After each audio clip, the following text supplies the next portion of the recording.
Welcome to Transformation Horizon. I am Judy Oyedeli, an organizational health strategist and executive coach. And I'm Sasha Farley, a neuroscience based remote work consultant.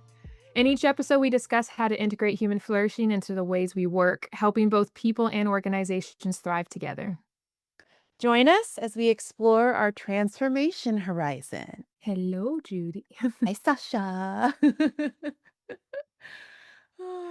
Okay, so it's been a second since we've seen each other. I want to ask a check in question that's a bit broader, maybe a bit more meta, but I'm intrigued by it.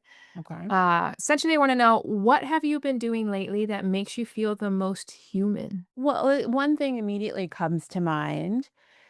As we are recording this, it is the season of Lent, and I don't go to church that often, but my church has these Vesper services, which is Wednesday. It's 45 minutes max, which I love.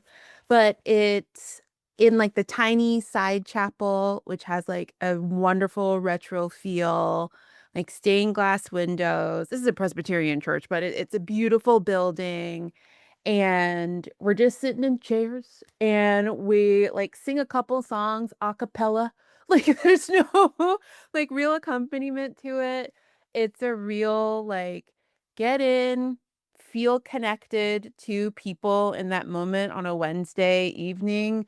Like we just finished dinner. All right, let's hop in the car 10 minutes, go to church, have like this Vesper service, and just like be connected with other people, and it's a much smaller crowd of people who show up, um, and, like, just the beautiful, unrefined nature of it, like, this is just real, like, we're just coming together on a Wednesday to sing some songs, hear a message from the pastor, pray with each other, and then bada bing, bada boom, I'm going home, I'm gonna watch The Gilded Age, like, it's just, like, really nice, and something about it happening in the middle of the week, that opportunity to connect with other people in the middle of the week just feels really special. So yeah, I feel a little bit more human every Wednesday when I come out of those beautiful opportunities to connect and raise my voice with other people and then go watch TV with my husband and go to bed. It's quite nice. Yeah. How about That you? sounds very lovely. Yeah, that sounds great. I actually hadn't thought about this. I asked the question and hadn't actually thought about it. I was like, oh, that's a You're great notorious question. for And I that, didn't know. so. I am.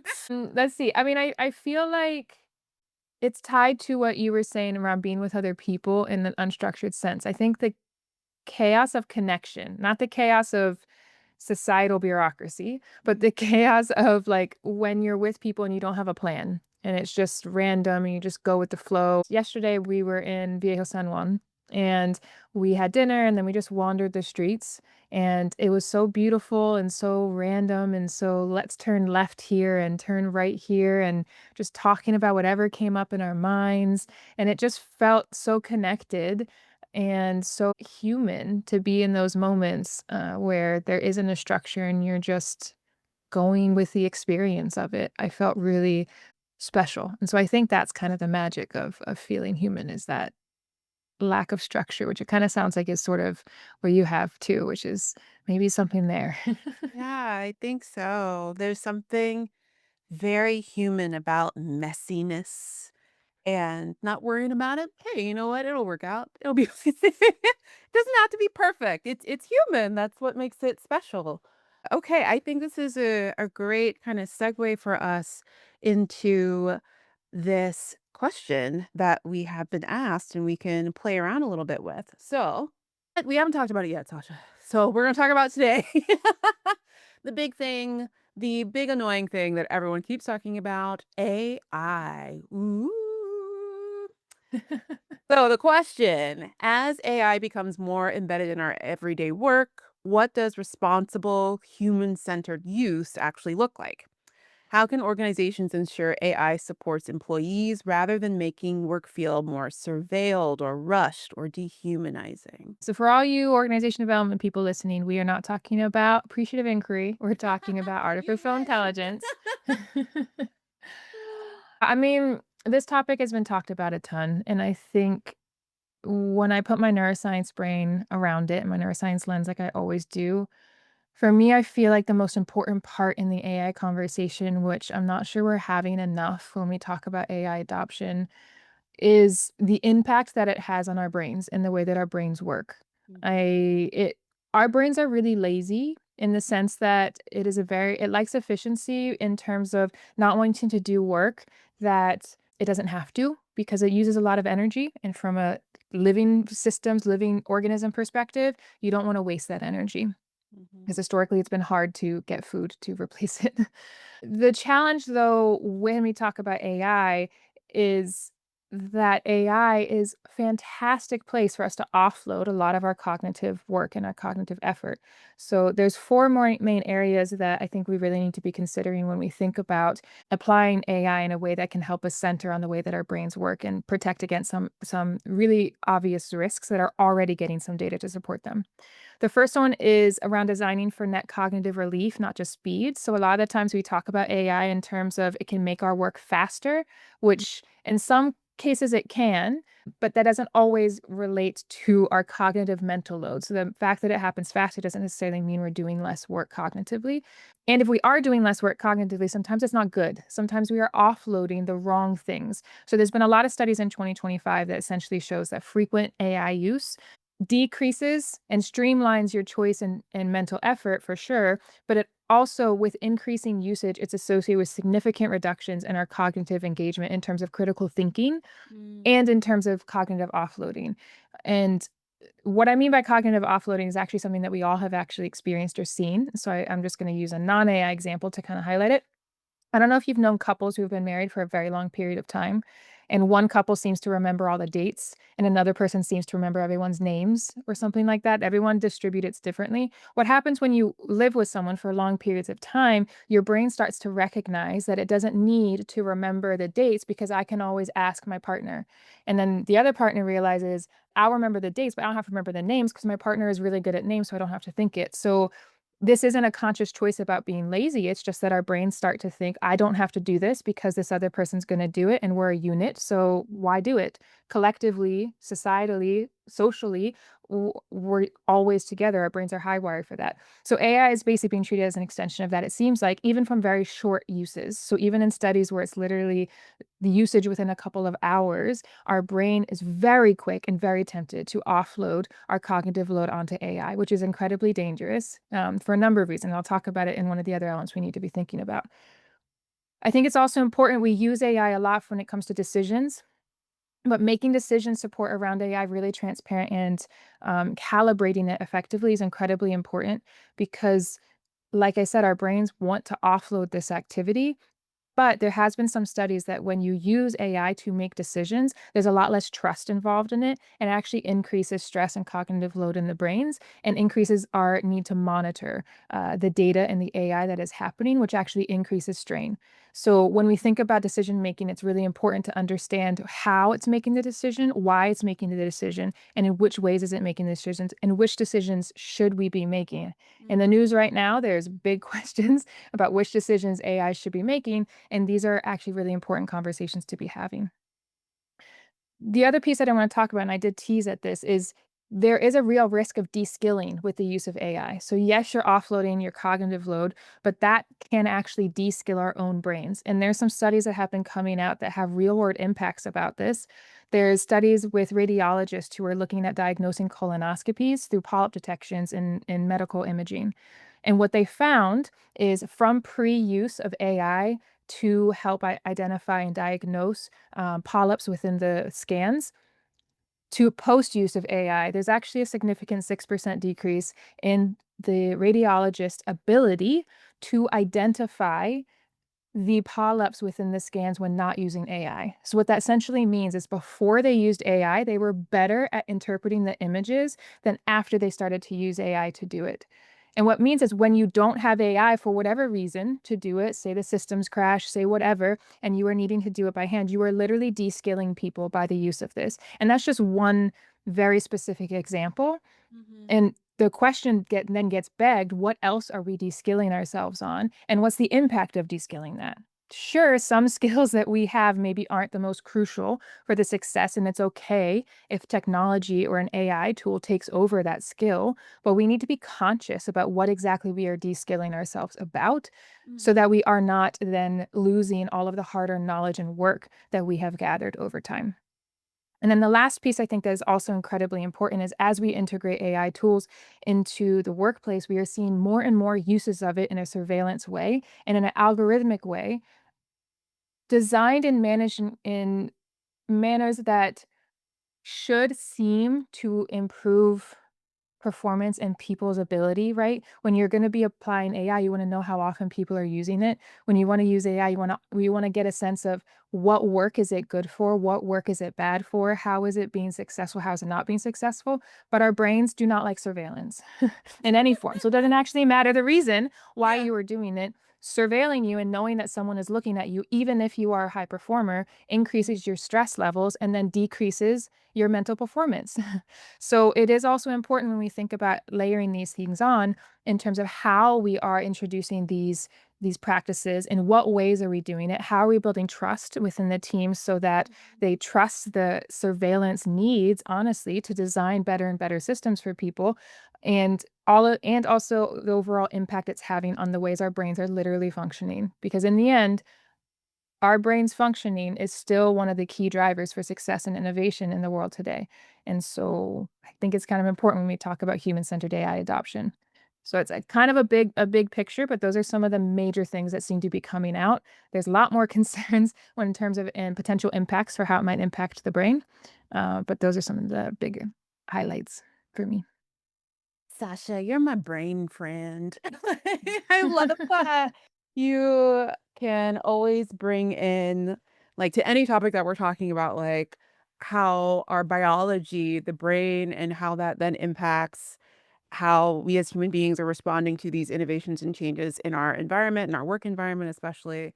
That is fascinating, everything that you just shared with me. Okay, so I love a couple things, many things I loved about what you just shared, but I think what I'm really taking away from that is I'm hearing like a theme in if you're using AI in a way that takes away from your building your critical thinking capacity, then it's gonna be harmful. Like the great example you had about the colonoscopy polyp research where they using AI kind of becomes a crutch and you don't have that natural, not even natural, that learned ability to do the thing that you need to do that's part of your job.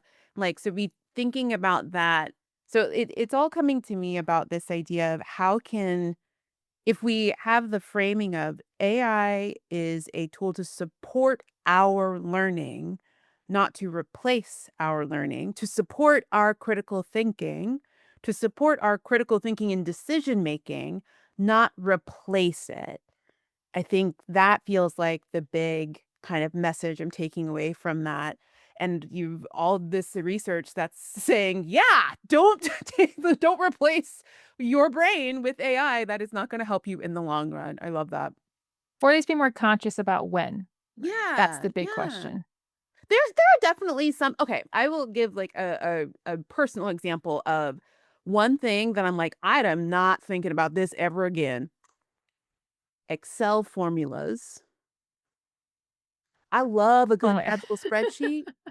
But I am not beating myself over the head anymore trying to remember, okay, is it count if or count ifs? Now, if I combine the count if with the and, will that do what I'm trying to do? No, that's not for me. That's not my ministry. I don't want that. AI, how do I make this thing do what I want it to do? Is it possible? Of course it's possible. Here's how you do it. Thank you so much. I don't care. That is And something that that we makes can sense. all collectively probably accept that we are okay de-skilling ourselves in, and that's Yes, what AI yes. do. Oh my gosh, I'm so fine with no longer being an Excel guru. I'm fine with it. I'm good. I don't need that. I think everything that you're sharing and like just topic in general, this is incredibly timely. It's almost as if we picked this question because we had stuff to talk about related to it. But actually, just this morning, while I was drinking my coffee, I was reading an article in the latest issue as of now of the Stanford Social Innovation Review. I get One thing I've started doing in 2026, getting paper reading. Send me a magazine. I'm gonna sit on my kitchen table and read that little magazine and highlight it with an actual highlighter. I don't need to look at everything on my phone. It's been wonderful. But reading that, the cover story and the article in there is called The Dawn of Relational Intelligence by researcher Isabel C. Howe. I think I'm saying that name right. If I'm not, I'm so sorry, Isabel. But she is defining like relational intelligence as the human ability to build trust, to navigate tension, to repair ruptures, and create meaning with others. And when I saw that definition, I was like, holy smokes, that's it. That's the thing. That's the thing that people pay you and I, Sasha, to come in and help them do. That's what OD is all about, organization development, our field. Shout out to us for picking a good master's degree. But like I and one of the she touches on it briefly in the article, so I highly recommend read the article if you can. If you can't, send me an email and maybe I'll send it to you because it's so cool and I really want to talk to more people about it. But that we can and we should, and I do believe it is a should, be designing for relational intelligence in these different social situations, whether that's in schools, whether that's in the ecosystem around childcare, whether that's in workplaces, whether that's in healthcare. The impact of human beings that are able to build trust, navigate tension, repair trust, co-create meaning with other people, it has impacts, positive impacts on health outcomes, on work outcomes. There was an example in her article about, I think it was Microsoft that even like back in 2000, I'm not going to get the date right, but it was like let's say 2007 or something or 2009, worked specifically to kind of figure out and build practices that would support and build the relational intelligence of their leaders and relational intelligence of teams in between teams. So thinking about it's this whole thing of like the symptom that people come to me often saying is like, oh, we have so many silos here. And now I'm like, you need to build the relational intelligence between these groups within your organization and between leaders within this organization. You need leaders who have strong relational intelligence to support the collaboration that you really want to see in the organization. So, thinking about if you are trying to implement more AI in your organization, you cannot forget about the human part of this. There's human beings who are doing the work, and we are better at doing what we do well and what we do best as human beings when we're in environments of strong relational intelligence. There's tons of research out there that has these correlations between high levels of trust and social cohesion in an organization outperforming other organizations when it comes to innovation, retention, profitability. Cha-ching, cha-ching, cha-ching. Okay, so it's really exciting to be thinking about. And Isabel, if you're listening, we would love to talk with you. But I think like to bring it back to what you were saying about the not using AI to replace critical thinking. One of the things that I have been thinking about a lot, and I've been recommending to organizations and leaders that I'm working with. They're trying to grapple with like, how do we use AI? Or even actually, I created a AI quick start guide for mission driven organizations and teams. And in that, it's kind of giving you like just a baseline, the floor of what are things that are helpful and that you could and should use AI for in your organization or start to experiment. That's the other thing. I'm sick and tired of people out here saying, well, this is exactly how you should use AI. You don't know. This came out 2 days ago. What are you talking about? Like, we're all figuring this out together. So, in that figuring it out together, one thing that I am recommending to leaders and to teams and to organizations that are trying to figure out how can AI support us in the work that we do and in a way to the original question in a way that doesn't like diminish our humanity and actually supports us as human beings. Use AI and experiment and do that learning process in groups rather than isolated.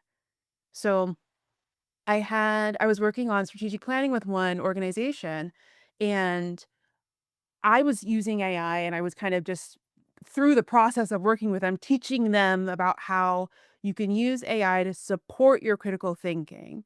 There's some things that you offload to AI to do, but you can also use AI to ask it to push back on me on certain things. I'm thinking this, help me point out some of the blind spots I might be having in my rationale.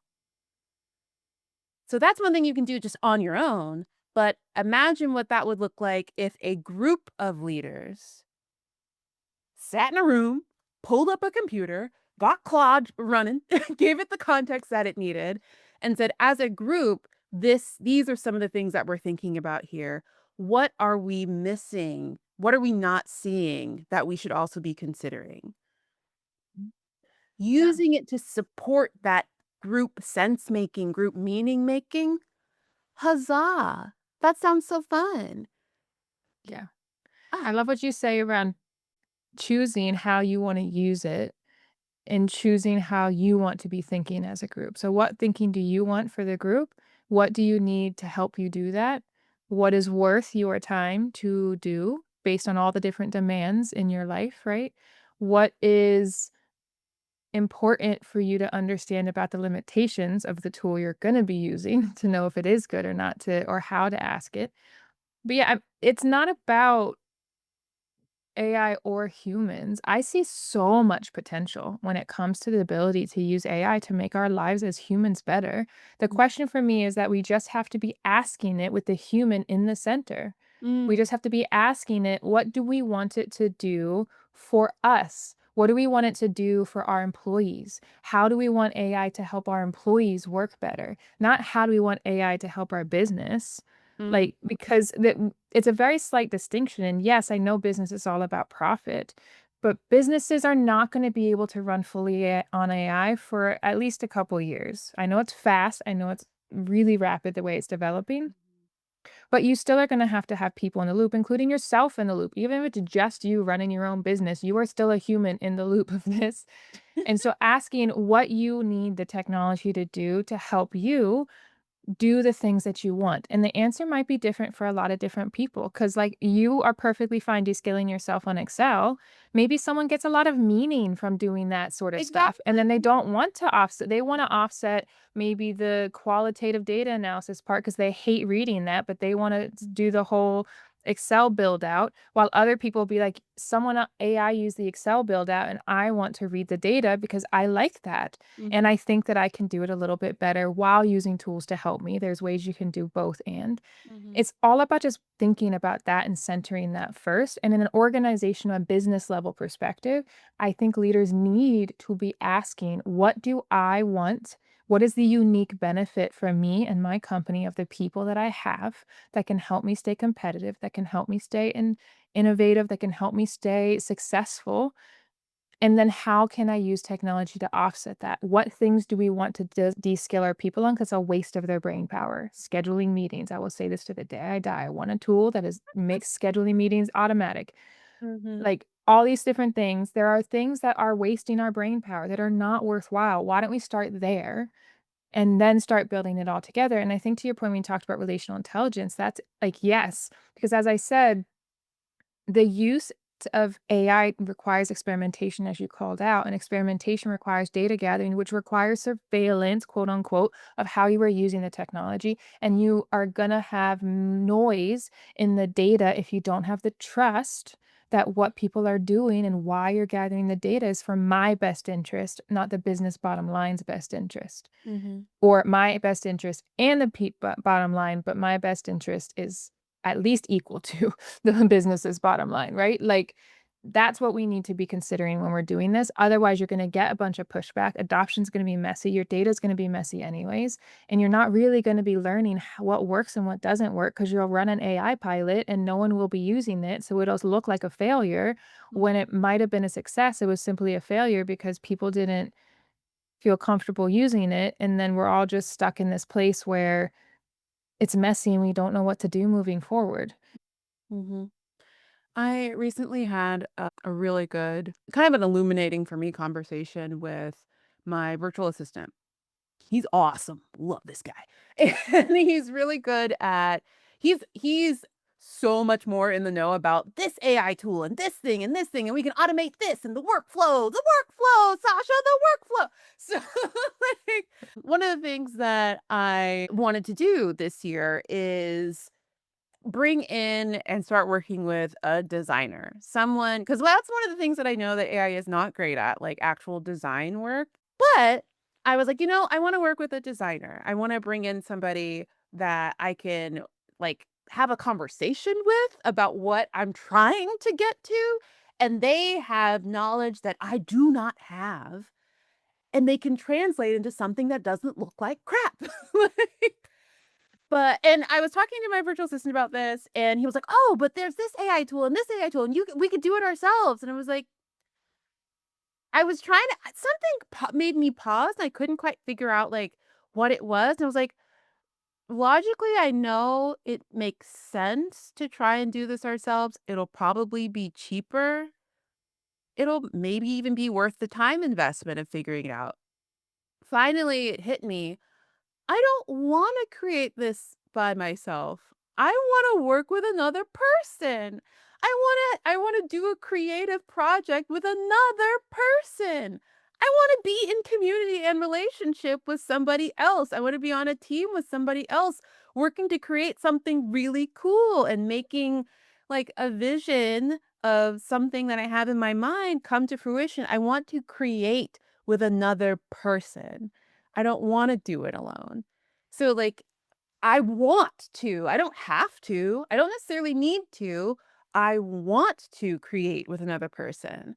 And I think figuring that out of in your organization, for you as a leader, if you're thinking about AI, for you, if you're an OD practitioner listening to this and you're thinking, AI, I don't want to use it, blah, blah, blah. Just get clear with yourself. What are the things that you want and you want to do, and maybe you want to do in relationship and in community with another person. And then what are the things that you're like, screw it, I don't need that anymore. I don't ever want to do that again. I don't ever want to have to think so hard about that again. Yes, I could if I needed to, but I don't want to. What you say, I think, is really powerful. It's like that piece tying it back to human flourishing and what we're talking about. AI is a great tool to potentially enable us to flourish as humans on a societal scale if we use it as an opportunity to look at our societal structures and assumptions and business structures and assumptions in a way that is human centered instead of profit centered. Mm, If we use it and try to apply it in a profit centered way only, which is kind of what your first part of your conundrum was, right? What do we lose? I think to your point, we lose our humanity. We lose what makes us human. Part of why I had that check-in question in the beginning, because I was mhm, interested about it when we talk about this. It's so important to not lose our humanity at this point in time in our evolution as a society, and AI is the beginning of an evolution in our societal advancement, a huge step forward at the scale of the industrial age, probably even bigger than the scale of the internet, and the internet was huge. mhm, So, we have the opportunity to learn from the past, which centered profit over people when we did some of these big evolutionary jumps in our societal development and center the human instead. mhm, And I think that's really just the biggest question in the end is apply it and center the human, both the psychological human, the human flourishing, all the different elements we've talked about before about the human flourishing elephant, and of course the brain, because the brain is part of what makes us human. And if we do that, then I think the sky's the limit. And it's also gives you a structure that can make it less scary for the people who you need to adopt it. mhm. Because if they feel like you were designing it around them, I guarantee you you'll have more adoption and more interest in trying it out and playing with it. The resistance is because it's very clear that you don't give a F about them. So why should they risk it? Mhm. I think Risking. that's a like, important piece. Yeah. Yeah. I think my final takeaway on this, something you said just sparked. brought me back, I think, to season 1 of our podcast, something that one of our What? guests said, "Season 1? Listen to all the seasons." Um, but it was Russ Gaskin when we were interviewing him, and he said, "If you wanna change Good the episode. world, throw a better party." There are gonna be organizations and leaders and groups that are not going to take this invitation that we're putting out there of being more human-centered instead of solely profit-centered, and they're gonna be profit-centered. Okay, cool. My charge to anyone who's listening, throw a better party. The better party is the one that is human-centered, where we are working together towards building and creating something awesome and cool and supportive for humanity, for our communities, that lets us use this tool of AI to stop doing Excel formulas, to like take away the things that are not in our zone of genius, do not give us that sense of flourishing and meaning and connection that we love and want as human beings, and lets us really operate at the top of our intelligence together. Throw a better party. Create a better organization. I promise you, if that an organization that's using AI in that way, so much more appealing to work at and work with than one that's using AI just as a hammer and nail to make more money. Yeah, That's and so much more likely to get customers too. We're seeing that with some of the shifts with OpenAI's very clear center on profit. I mean, I think honestly, I don't want to say anything else. I think throw a better party is a great way to end it. throw a better Oh, party. throw a better party, y'all. Remember, there's still joy in this world. Truly. W- Overall, though, we hope you enjoyed this podcast and this episode of the Transformation Horizon. If you did, please share it with anyone who's interested in these topics. And make sure that you subscribe on Spotify or Apple Podcasts or anywhere that you can get a podcast. Give us a 5-star rating and please leave us a review. We want to know what you think. What's going on? Talk to us. And also, if you have any questions that you would like us to answer in an upcoming episode, send them to transformationhorizon@gmail.com. Love this. Loved great talking to you, Judy. Let's go throw that better party, Sasha. Bye. Bye.